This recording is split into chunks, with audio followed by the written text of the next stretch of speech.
Good morning. Today is Tuesday, March 16th, 2021. I want to speak this morning about peanut oil for Ashkenazim on Pesach. It raises several important issues that are related to other subjects as well. And also I have a bonus for you at the end.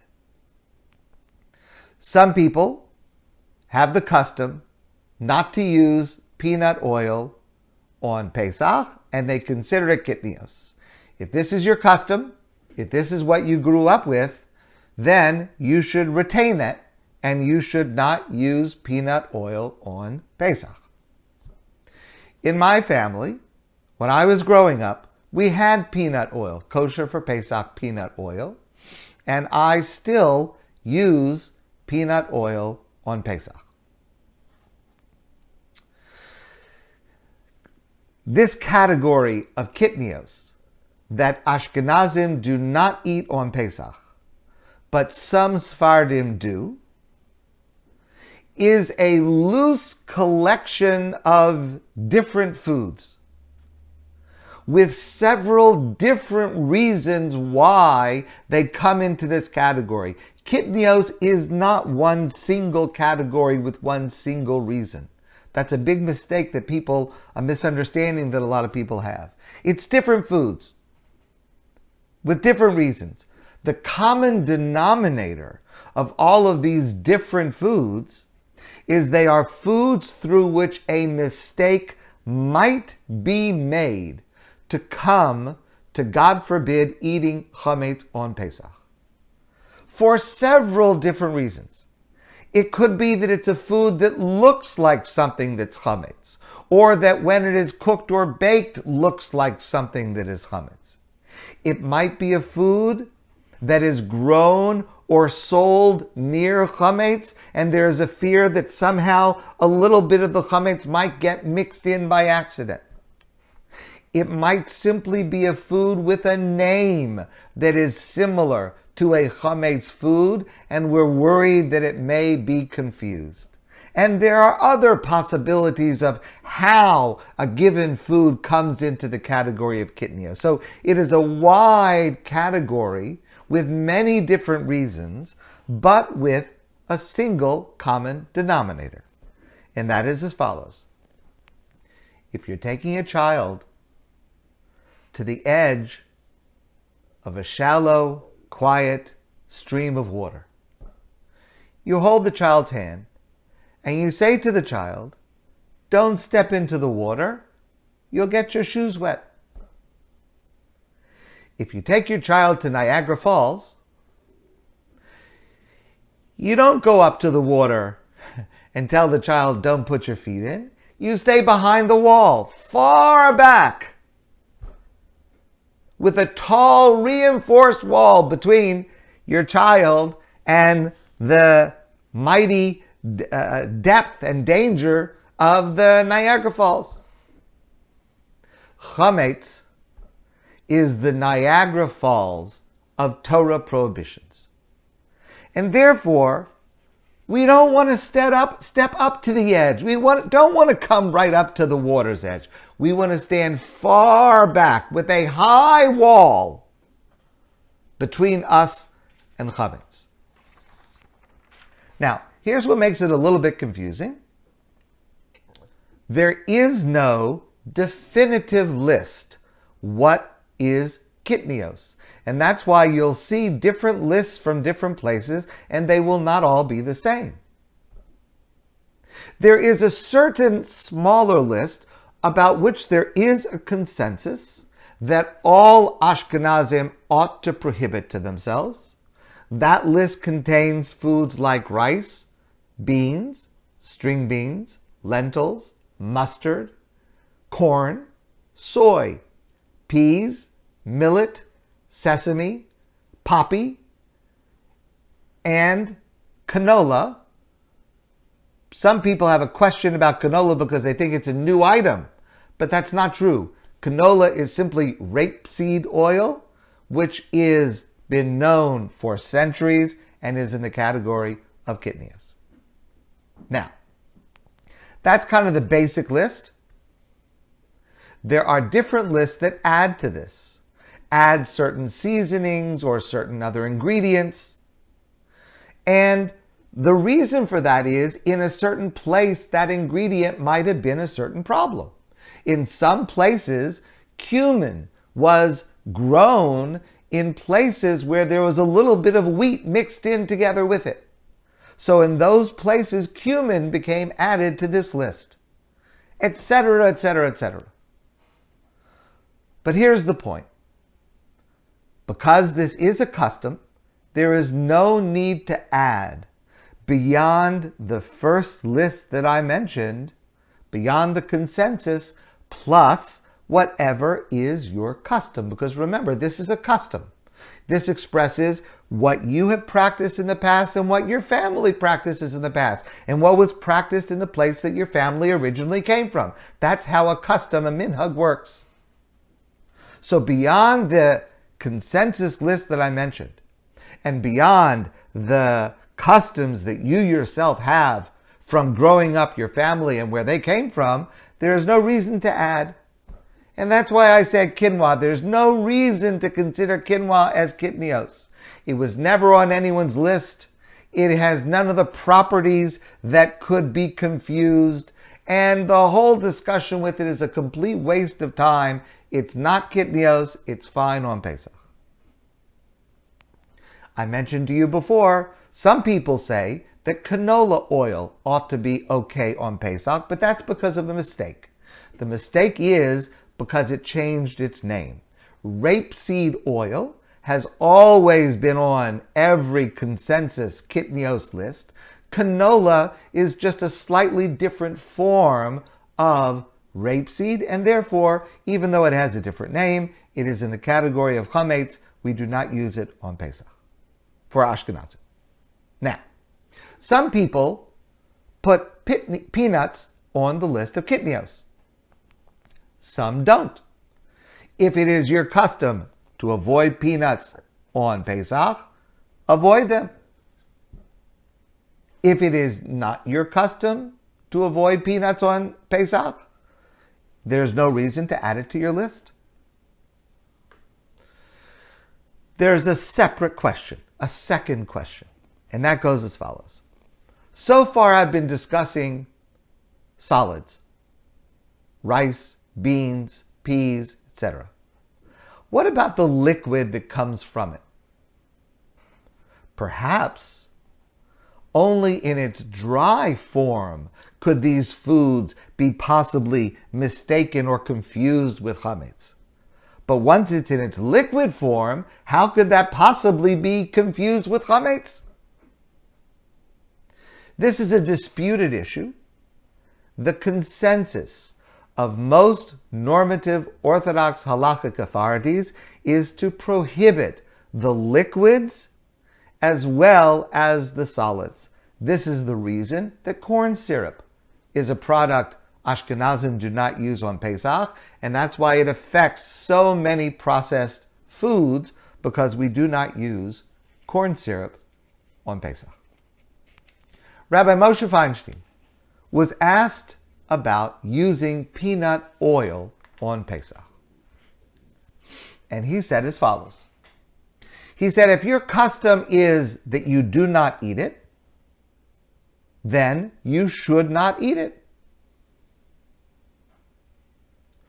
If you have no custom about it whatsoever, or your custom is that you have used peanut oil growing up kosher for Pesach in your home and your family, then it's fine to continue it because of a combination of two lines of reasoning.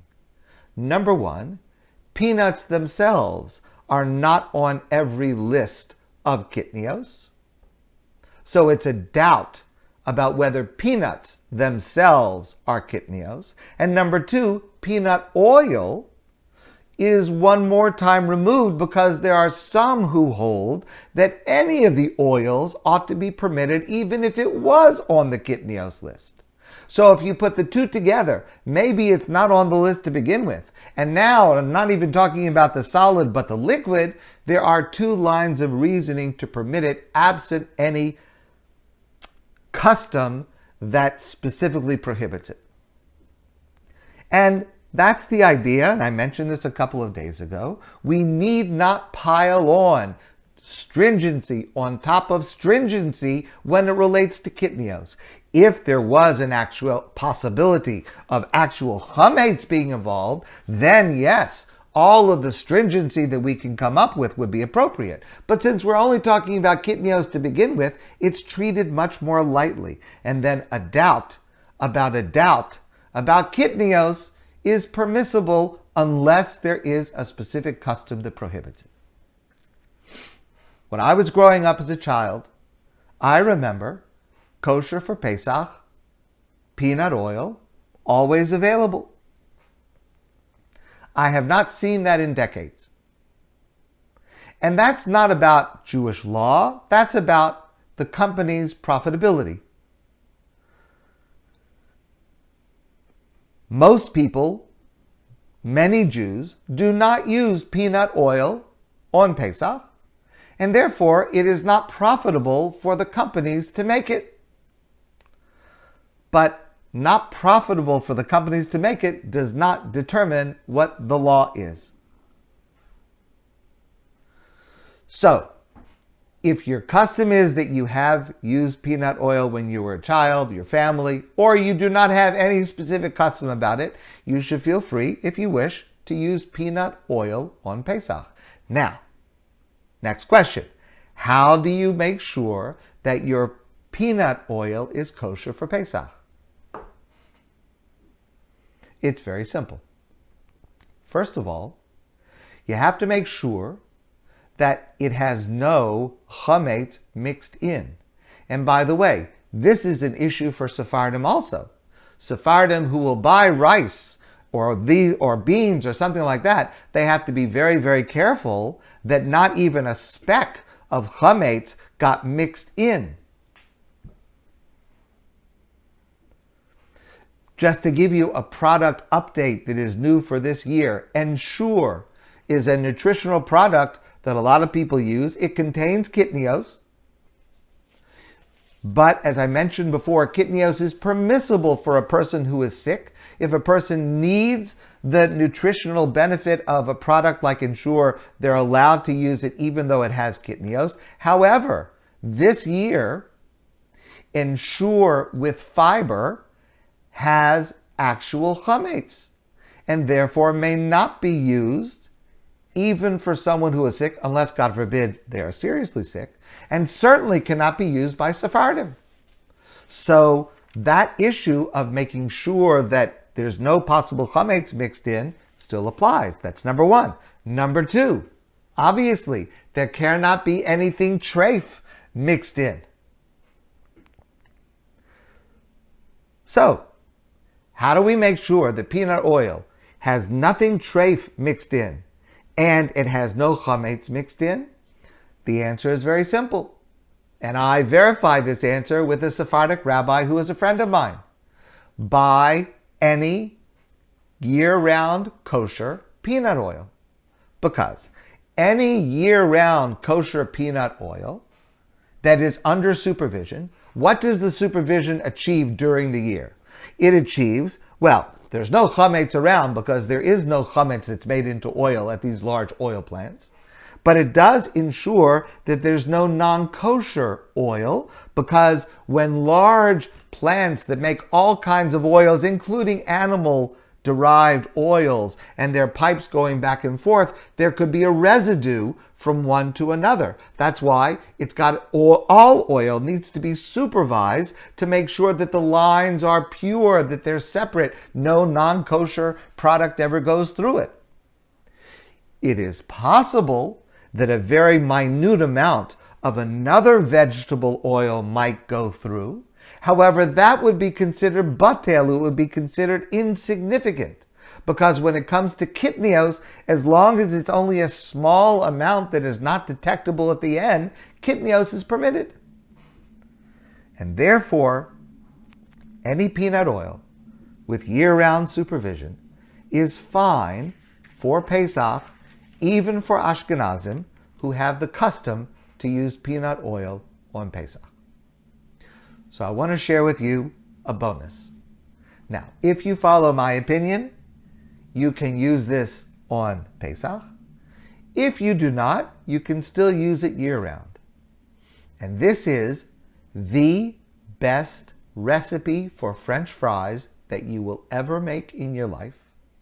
And it is the easiest, and it is counterintuitive to every cooking technique you ever learned. And here's how you do it. You need yellow potatoes. You could use the brand called Yukon Gold, but it doesn't matter. Yellow flesh potatoes. You don't have to peel them. Just wash them. Cut them in 1/4-inch sticks. Yes, it's a lot of cutting, but keep in mind, the more you cut, the more you eat. Cut as much as you want into thin potato fry shape. Take all of the cut potatoes. Don't rinse it.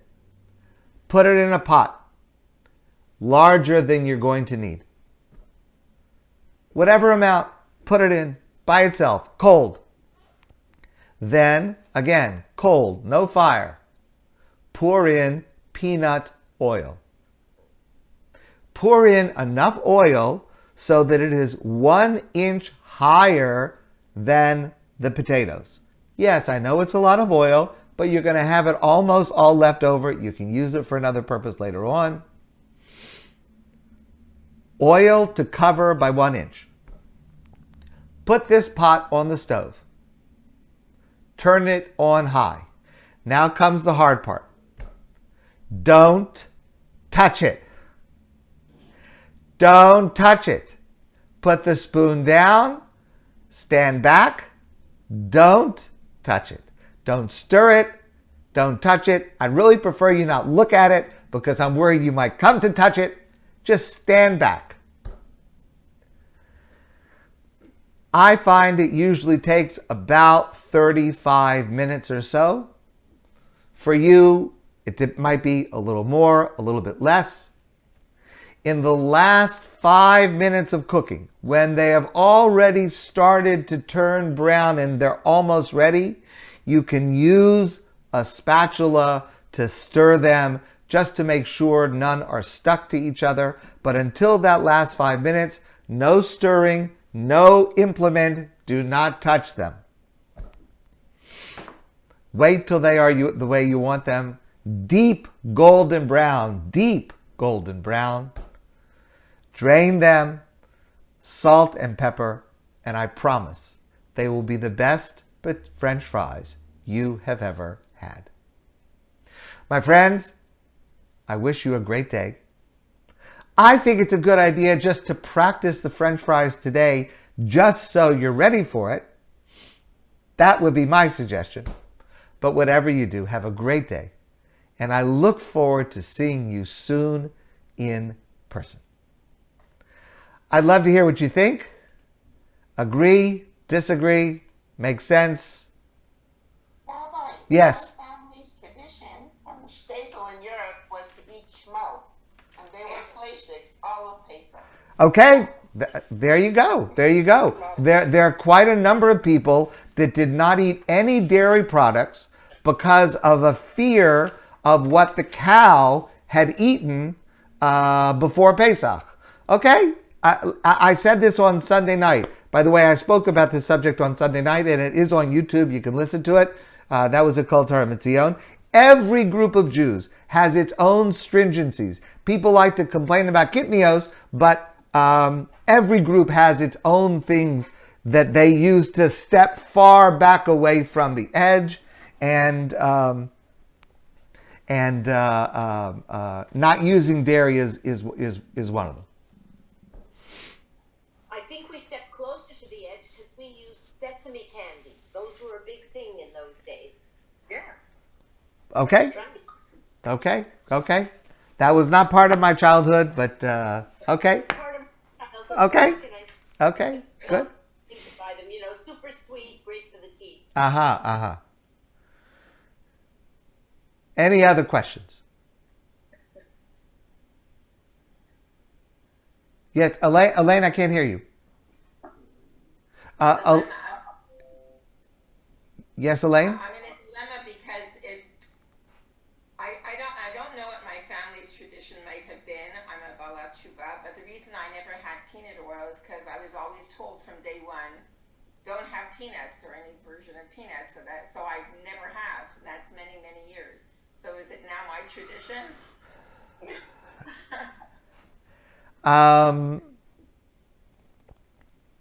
I don't think that that's a tradition a person has to take upon themselves.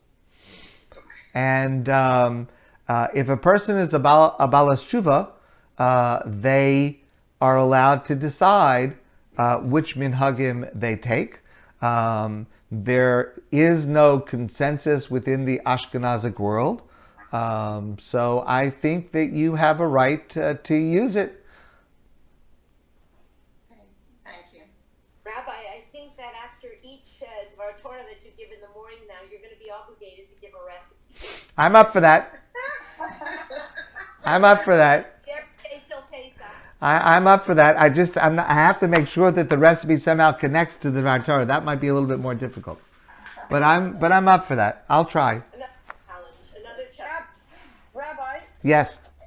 if we're supposed to keep an eye out to make sure there's no chametz, so there's not an issue, tell me why.